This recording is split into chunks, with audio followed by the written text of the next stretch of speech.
एहतशाम साहब, सबसे पहले आपसे आगाज़ करें, इस प्रेडिक्शन को किस तरह से देख रही हैं? ये क्या अगले जो इंतखाबात का जो रिजल्ट है उसको पहले से ही बता दिया गया, अनफोल्ड किया गया?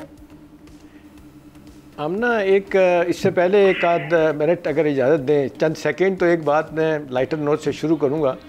कल के ट्रंप के इलेक्शन के जीतने के बाद जो आज मैंने सुबह, आप लोग भी फ़ॉरेन मीडिया देखते होंगे डेफिनेटली, मैं देखता हूँ, बहुत सारी चीज़ें मैंने देखी हैं, तो मुझे लगता था कि he is totally a change man.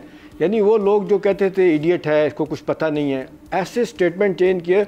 मुझे बहुत अरसे के बाद चढ़ते सूरज के पुजारी जो है ना उसका मतलब समझ आया। वो कहते हैं जी he doesn't do anything by accident, he is a great articulate, और वो उसको समझना चाहिए। वो तो जनाब आपको पता ही नहीं कि कौन कौन से बड़े वो फैसले करने जा रहा है, पूरी दुनिया में उसका वक़ार बढ़ेगा, अमेरिका का वक़ार बढ़ेगा।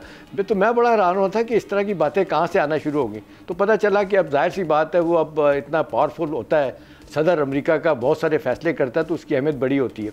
अब सवाल ये कि इनकी टीम में पहला तो आपने देख लिया कि जिस तरीके से सुजैन को लेके आए, जो मास्टरमाइंड थी सारी इलेक्शन की, उसको चीफ ऑफ स्टाफ बनाया उन्होंने, वाइट हाउस का जो प्रिंसिपल सेक्रेटरी होगी। फिर उसके बाद एलन मस्क की भी बात हो रही है, वज़ीर बनेंगे, और फिर जूनियर कैनेडी की भी, और एक जो इनके पहले दौर में इनके थे स्टेट अपना फॉरेन मिनिस्टर, मैं नाम भूल रहा हूँ, उनका भी नाम आ रहा है कि वो दोबारा लेके आएंगे। तो एक्सटर्नल फ्रंट पे बड़ी सख्त पॉलिसियाँ थी, उसको लाने का मतलब उस बंदे को ये है कि इनके लिए मुश्किलात होंगी।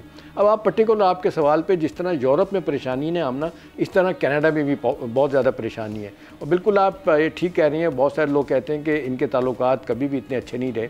अब इस वक्त जो बहुत बड़ी मुसीबतें होंगी, बाय द वे इस खबर को जितना इंडिया ने उछाला है ना, NDTV को आप देख लें, टाइम्स ऑफ इंडिया को देख लें, और उन्होंने बहुत उठाया है, क्योंकि आजकल पता है आपको झगड़ा उनका चल रहा है मोदी के हवाले से। तो उन्होंने उस कॉन्टेक्स्ट में जो बातें की हैं, एक तो उन्होंने कहा कि जी आप यूँ देखें कि जर्मनी में आप हुकूमत टूट गई है, 3 पार्टियों की हुकूमत थी, अब वहाँ पे स्नैप इलेक्शन होने जा रहे हैं। उसी तनाज़र में कहा कि अब ये अगला इलेक्शन जो होने जा रहा है अगले साल, इसमें ट्रूडो साहब की छुट्टी हो जाएगी। देखिए एक बात तो हमने समझ आती है कि अगर सख्त पॉलिसीज़ अमेरिका बनाता है कनाडा के ख़िलाफ़ भी, जिसके चांसेस ज़्यादा है वो होंगे। देखिए इस वक्त 75% कनाडा की एक्सपोर्ट जो है ना वो अमेरिका के लिए, और 10% टैरिफ लगाने का मतलब बड़ा सीधा सीधा है कि उनकी इकॉनमी रिसेशन में जाएगी और बहुत ज़्यादा मुश्किलात पैदा हो जाएंगी। और जिस तरीके से अपना एलन मस्क उसके पीछे पड़ गए कि जी ये शख्स जो है ना, ये तो आज़ादी फ्री स्पीच का दुश्मन है, 2022 में इसने एमरजेंसी के ज़रिए पावर हासिल कर ली थी और गला घूंटा था प्रेस का भी और फ्री स्पीच का भी।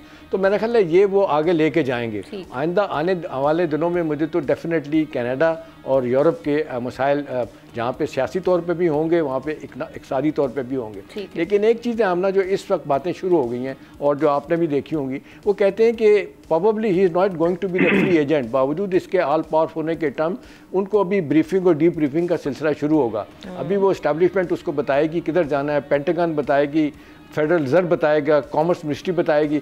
ठीक है, वो कई हवालों से, क्योंकि बिजनेसमैन है, चीज़ों को समझते भी हैं कैसे डिलीवर करना है कैसे नहीं करना। लेकिन एक बात कह के उन्होंने सारी दुनिया को हिला दिया कि 60% मैं टैरिफ बढ़ाऊंगा चाइनीज़ प्रोडक्ट का और 10% बाकियों का। तो मेरा ख्याल है ये कैसे पॉसिबल है? देखें ना, सारी दुनिया कहती है कि आप ग्लोबलाइजेशन में आप इस तरह की चीज़ें नहीं कर सकते, ये टैरिफ आप नहीं लगा सकते इस तरह की। जी हाँ, तो बड़ी मुश्किलात होंगी। तो मुझे लगता है कि आइंदा आने वाले दिनों के लिए कनाडा के लिए इक़्तिसादी तौर पर मुश्किलात होंगी। चौथा बड़ा मुल्क है तेल पैदा करने वाला, अगर 10% टैरिफ बढ़ती है तो डेफिनेटली उनका रिसेंशन होगा और जॉब क्रिएशन का मसला होगा, और जिस तरह इंडस्ट्री लगनी चाहिए उसके ऊपर मसाइल मुश्किलात होंगे। जी ठीक है, सब्सक्राइब करें और बेल दबाएं ताकि कोई खबर रह न जाए।